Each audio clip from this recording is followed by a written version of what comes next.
కళ్యాణం జరిగే సమయంలో దాదాపు 4 గంటలు అక్కడ కూర్చున్నాం. మళ్ళీ కళ్యాణం అయిపోయి ఇంటికి వచ్చేంత వరకు నాకు ఎలాంటి అనుమానాలు లేవు, ఎవరి మీద అనుమానాలు లేవు. కానీ వచ్చిన తర్వాత నా గన్మెన్ అంటే పార్టీ కార్యకర్త కాదు. ఇంకోటి, నా గన్మెన్కి ఫోన్ చేసింది ప్రైవేటు వ్యక్తులు, కార్యకర్తలు కాదు, ప్రభుత్వంలో భాగంగా పనిచేసే, నిఘా వర్గంలో భాగంగా పనిచేసే వ్యక్తులు. అంటే ఇది అధికారిక సమాచారం. దీన్ని బట్టి నేను అడిగే ప్రశ్నలు ఏంటంటే, దాడి చేస్తారేమో అనే సమాచారం ఉన్నప్పుడు కూడా, దాడి జరుగుతుందేమో అనే సమాచారం ఉన్నప్పుడు కూడా నాకెందుకు భద్రత కల్పించలేదు, నాకెందుకు ఎస్కార్ట్ పెట్టలేదు, వచ్చేటప్పుడు కూడా ఉద్రిక్తత పరిస్థితులు ఉన్న సమయంలో కూడా ఎందుకు నా భద్రతని వదిలేశారు? అలా అని చెప్పి నా భద్రత గురించి నాకేం భయం లేదు. నేను చాలాసార్లు మా నాయకులకు చెప్పింది ఏంటంటే, ఇది చాలామంది నాయకులు కూడా మా వాళ్ళకి నచ్చలేదు, జనంలోకి వెళ్ళేటప్పుడు నేను ఒక్కడనే వెళ్తాను, లేదా నేను వ్యక్తిగతంగా మాట్లాడతాను. రాజకీయాల్లో నాకు నచ్చని అంశం ఏంటంటే, ఏ విషయమైనా గుంపులుగా వెళ్ళి ఒక కుటుంబంతో మాట్లాడాలన్నా, ఒక వ్యక్తితో మాట్లాడాలన్నా, ఒక సమస్య తెలుసుకోవాలన్నా కుదరటలే. ఎక్కడికి వెళ్ళినా ఏమవుతుంది, ఇప్పుడు ఒక నాయకుడు వెళ్తుంటే నాయకుడితో పాటు 4 కెమెరాలు వస్తున్నాయి. ఇంతకుముందు మీడియా వాళ్ళు మాత్రమే వచ్చేవాళ్ళు, ఇప్పుడు ప్రతి నాయకుడితో పాటు సొంత సోషల్ మీడియా టీం వస్తుంది. నేను వ్యక్తిగతంగా ఫీల్ అయ్యేది ఏంటంటే, ఇప్పుడు రాజకీయాల్లో ఉన్న నాయకులు బయటకు వస్తే ప్రజల కోసం పనిచేసేది చాలా తక్కువ సమయం అవుతుంది, పబ్లిసిటీ చాలా ఎక్కువైపోతుంది. ఇది సమాజానికి నష్టం అని నా అభిప్రాయం. సరే, ఈ నేపథ్యంలో ఈరోజు వాస్తవానికి నా గురించి కొణిజర్లలో కొంతమందిని పెట్టారు, అయినా మమ్మల్ని ఎవరు ఆపలేదు, మా మీద ఎవరు దాడి చేయలేదు, మేము వచ్చాం. ఇప్పుడున్న సమాచారం ప్రకారం మళ్ళీ ఊటుకూరు దగ్గర 2-3 వాహనాలు పెట్టారు. సరే, పూర్తి సమాచారం దాడి చేయటానికి పథకం రచించిన వాళ్ళకి తెలిసినంతగా నాకు తెలియదు. నాకున్న బిట్స్ అండ్ పీసెస్ సమాచారం ప్రకారం నేను అడిగే ప్రశ్న ఏంటంటే,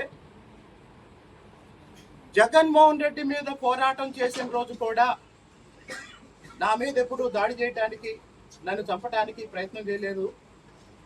ఇప్పుడు తిరువూరు శాసనసభ్యుడిగా తిరువూరు ప్రజల అభివృద్ధి కోసం, తిరువూరు ప్రాంత అభివృద్ధి కోసం, ఆ అభివృద్ధిలో భాగంగా పేకాట క్లబ్బులు మూసేసినందుకు నా మీద దాడి చేస్తారా? లేకపోతే రేషన్ మాఫియా గురించి ప్రశ్నించినందుకు నా మీద దాడి చేస్తారా? తిరువూరు నియోజకవర్గానికి ప్రతి నెల 151 టన్నుల రేషన్ బియ్యం వస్తున్నాయి. తిరువూరు నియోజకవర్గ పరిధిలో ప్రతి నెల ₹1 కోటి రేషన్ మాఫియా కుంభకోణం జరుగుతుంది. ఈ ₹1 కోటి తింటున్న పందికొక్కుల గురించి బయట పెట్టినందుకు నా మీద దాడి చేయబోతున్నారా? పేకాట గురించి, మద్యం షాపుల గురించి నేను ఎందుకు అభ్యంతరం చెప్తాను అంటే, మద్యానికైనా పేకాటకైనా బానిసలై కుటుంబాలని ఇబ్బంది పెట్టి ఆర్థికంగా చితికిపోయేది పేద మధ్యతరగతి కుటుంబాలు, ఎస్సీలు, ఎస్టీలు, బీసీలు. అంటే బాగా డబ్బున్న వాడికి ఏదన్నా వ్యసనం ఉన్నా కూడా నష్టపోయినా తట్టుకోగలుగుతాడు. కానీ కూలి పని చేసుకునే వాళ్ళు, చిన్న చిన్న ఉద్యోగాలు చేసుకునే వాళ్ళు ఇట్లాంటి వ్యసనాలకి బానిసైతే కుటుంబాలు నష్టపోతాయి, పిల్లలు రోడ్డున పడతారు అనే ఒక సామాజిక బాధ్యతతో నేను పేకాట వద్దంటున్నాను. మద్య షాపులు, బెల్ట్ షాపులు నియంత్రించడానికి ప్రయత్నం చేస్తున్నాను.